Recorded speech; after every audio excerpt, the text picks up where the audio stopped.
Last week, Josh Heupel did do an interview with Trey Wallace of Outkick.com, Clay Travis's website, and had an interesting thing to say that I kind of want to cover here with you, Zach. And I'll just play it. This is basically Josh Heupel addressing these sort of quote unquote rumors, even though we really kind of know it to be fact at this point, of Tennessee sanctioning itself through this NCAA investigation, like kind of getting out in front of the NCAA investigation and saying, we'll slap ourselves on the wrist, then you don't have to do it, NCAA. And Trey asked Josh Heupel about this situation, and I'll just play the clip and let it, and then we can talk about it right after. Where we're going. This will be an interesting one in a long process. How did you navigate the ongoing investigation into the program that you weren't involved in, but you were having to pay the price for, in a sense?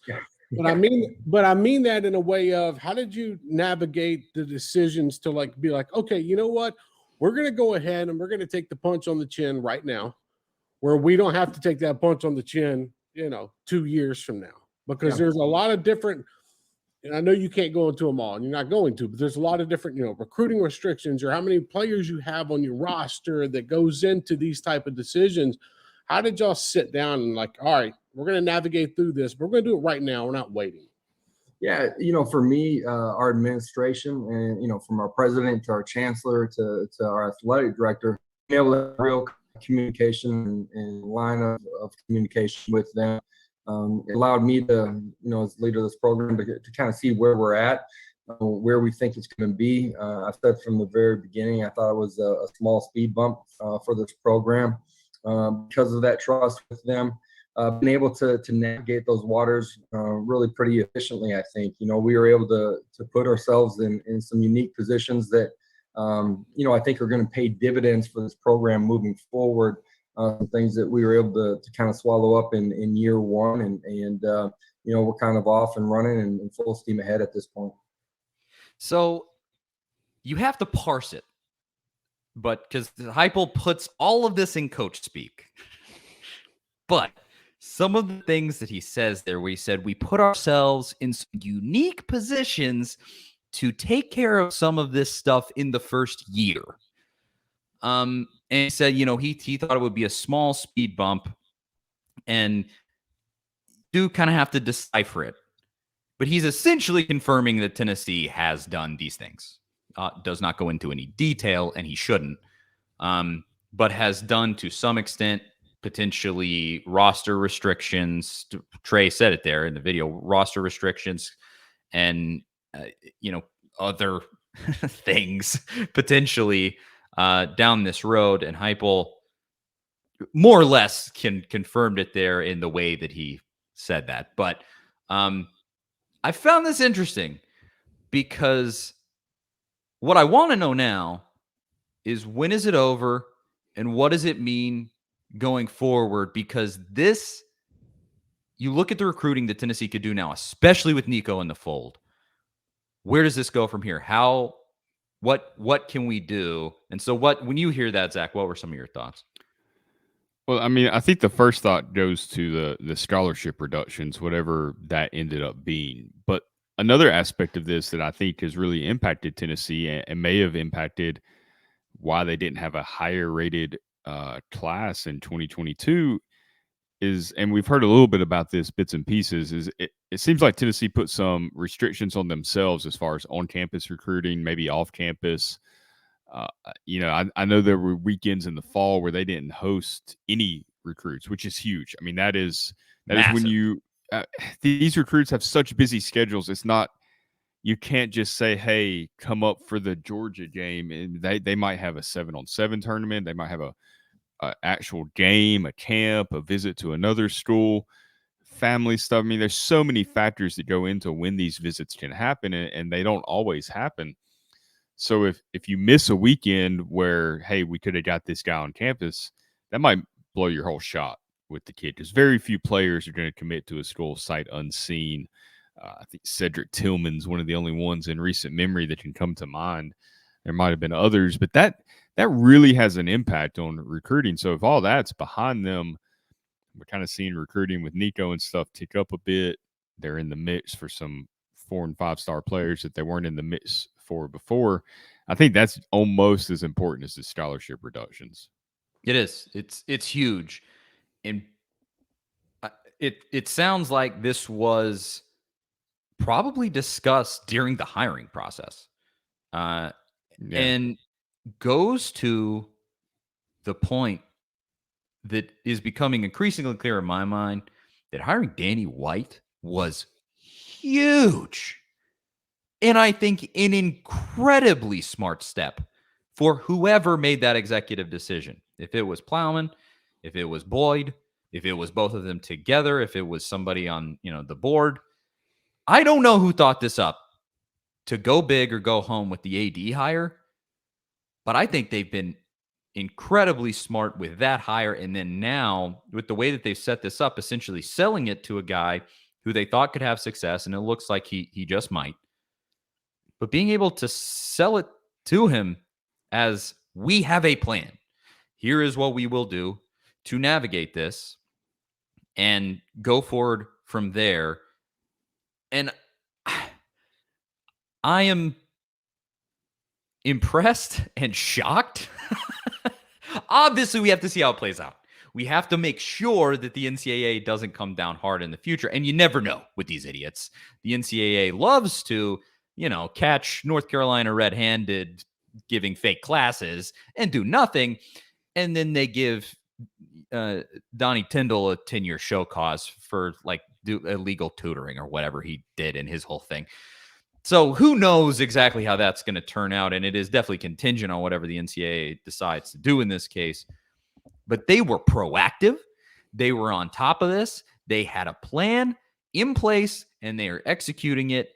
And now ideally, I assume we don't know the full details, but you got to assume the way that he says it, you kind of have to parse it. Do we get this out of the way up front, or however he said that we get it out of the way in year one, however he might have said that there. Assume that it's more or less over now. And moving forward, have we cleared the cloud now? That's the question. And we're not really going to get an answer, but the real question is, if you have, that's so massive. I mean, it's a huge thing, and all credit to everybody involved if it does ultimately turn out to be the case. I mean, the NCAA is unpredictable, but Tennessee works so closely with the NCAA that you have to wonder if maybe there was a little heads up. I know it's backfired on programs before. We've talked about it before, but at the same time, surely that would count for something, kind of doing all this stuff on your own, helping with the investigation, basically doing the investigation for the NCAA. I mean, they just kind of set in on everything while Tennessee's internal investigation revealed whatever needed to be revealed. I mean, you have to trust the NCAA on this, even though that's not usually wise. I mean, we saw they finally kind of came down on LSU after many, many years of wondering what was going to happen there, and it finally cost Will Wade his job. I mean, LSU didn't cooperate at all. I mean, Will Wade straight up ignored text and wouldn't give them any information. I mean, he just said, screw it, which I respect in a way, even though Will Wade's a terrible person and okay recruiter, I get pretty good recruiter. But anyway, I think cooperating with the NCAA is going to help them, is going to put this behind them. But you don't know for sure. It's always kind of going to be hanging there. I don't think it's going to be as big of a weapon on the recruiting trail for other programs to use against Tennessee. But I think in the back of Josh Heupel's mind and the back of Danny White's mind, they know it's not 100% settled. So there is that kind of uneasiness about, well, what if the NCAA kind of goes rogue and decides to really hit us with a severe penalty? Yeah, that's the only factor in this, is just how the NCAA because Tennessee did not impose a bowl ban. That's the one thing they did not do. And I wonder if that is because LSU actually did. It was kind of smart on their part, I guess, but they weren't going to make one. No. Well, I mean, in 2020, I guess everybody kind of made one if you wanted to go. Yeah. But yeah, they probably weren't going to under normal circumstances, and it was kind of a strange year anyway. Lots of bowl games got canceled. I mean, Tennessee's got canceled. They didn't even get to go, which kind of would have been embarrassing at 3-7 anyway. But I do wonder if that like factors in that Tennessee did not do that. If the NCAA will view that as something that needs to happen, Or does Tennessee go like the 2020 season was that punishment? Was kind of like we set out that bowl that year, and because we got invited to one. You can't say we didn't. Was 3 years of Jeremy Pruitt not punishment enough? Exactly. And they fired absolutely everybody. Tennessee has been comprehensive with this, very comprehensive with this, in a way that I don't think I ever saw Tennessee ever doing. Because I will say, well, they made players sit out too when they found out. I mean, yeah, Eric Gray and several of those players that sat out there. I think it was the Texas A&M game or one of those games. Yeah. And so I'll say if this ends up turning out and the NCAA lays off, nothing ever really comes of it. They're able now to recruit at a much higher level and more seriously, clearly with this, as I already mentioned, the commitment of Nico and now the sort of gears that gets moving for you. If this all turns out well, I am more than ready to eat crow in this situation because I am certainly a person. I hate the NCAA. They're, as far as like being a person who was in media for years, the NCAA is the bane of my existence. I hate everything that they are and everything that they stand for. I think they're a sham organization. It's a corrupt cartel run by idiots that should be shut down. It should be illegal, frankly, what they do. With that said, in this case, I have always been a never, ever, ever, ever cooperate with the NCAA kind of guy. And in this case, so to speak, through cooperation, Tennessee has kind of beaten the NCAA at its own game and potentially totally won out in this situation. And I will happily eat crow. I will say you could have just avoided this on the front end by just paying Pruitt to go away, and you wouldn't have ever had this potential lawsuit hanging over your head and crap like this. Although we don't really know, they may not have even been able to do that because the NCAA stuff might have been out of the bag already by the time they're ready to fire him. There's a lot behind the scenes there that we're not totally sure about. But that would have been my preferred outcome. Just pay this idiot to go away. And then he's away. And then that would have just been clean, easy, wipe your hands of him and say bye. But if you were going to do this, and maybe Tennessee was truly backed into a corner and had to do something, well done. Again, assuming that this turns out well done. Yeah. I think this was a master stroke as far as, but if it's Heupel, White, whoever schemed this into existence, as of now, I'm very impressed, and I think things are looking up in that way right now. On the flip side of the positivity, I think there's one scenario where the NCAA does decide to come down hard on Tennessee, harder than maybe we expected. We know right now the NCAA is pushing back against some of this NIL stuff. They don't want schools involved. They want to readdress some of the rules. And we also have Nico with a very publicized, a good point. Yeah. Possible $8 million deal. We don't know. We don't have confirmation that it's Nico, but all the signs point to it being Nico. It seems that's the case. Does the NCAA look at that and be like, you know what? There's not much we can do about that because it's going through this collective. We don't have proof that Tennessee's directly paying him or telling somebody to pay him. But we can still penalize you for this other stuff if we want to. Like, is there kind of like a reaction to the Nico deal with this other stuff? Like, that's a little bit of a concern. That's interesting. Because again, there's a lot of assumptions going into this conversation, but yes, it's assuming that $8 million deal is real. We really fleshed it out on last week's show. Go listen to it if you want to. But assuming that is all real, that's an excellent point that hadn't really crossed my mind, that the NCAA might take an affront to this, because you can tell the NCAA is scared right now. They know the end game of this. They know that Greg Sankey and the SEC at large is out to end the NCAA. I think Greg Sankey has made that infinitely clear. He hates the NCAA and the fact that they have sway over what the SEC does. The SEC is getting to be so powerful that I think he just sees them as an obstacle to what the SEC could be. And I think the NCAA is seeing all of that, and they're panicking, as they should be.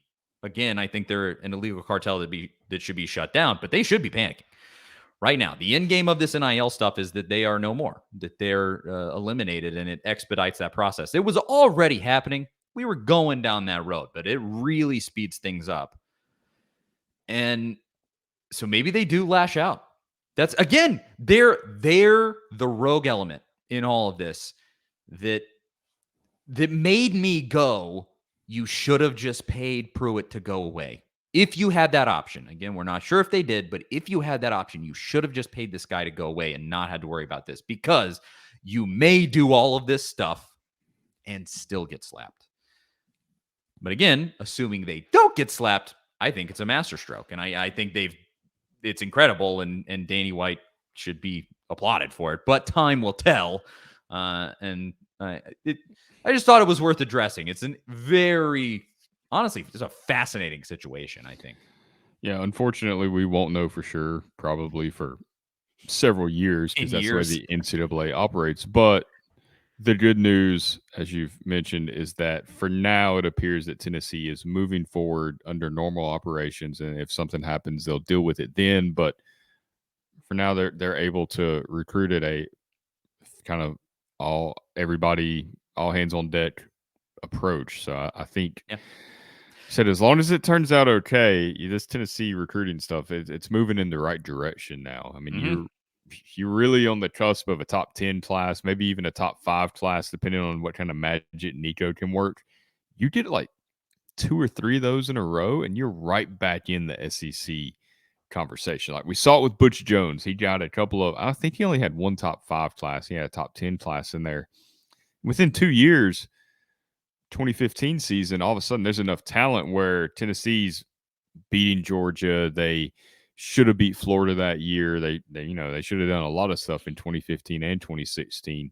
They had college football playoff caliber teams both of those years. I mean, Heupel can get there really fast, like in the next year or two, if they keep at this pace.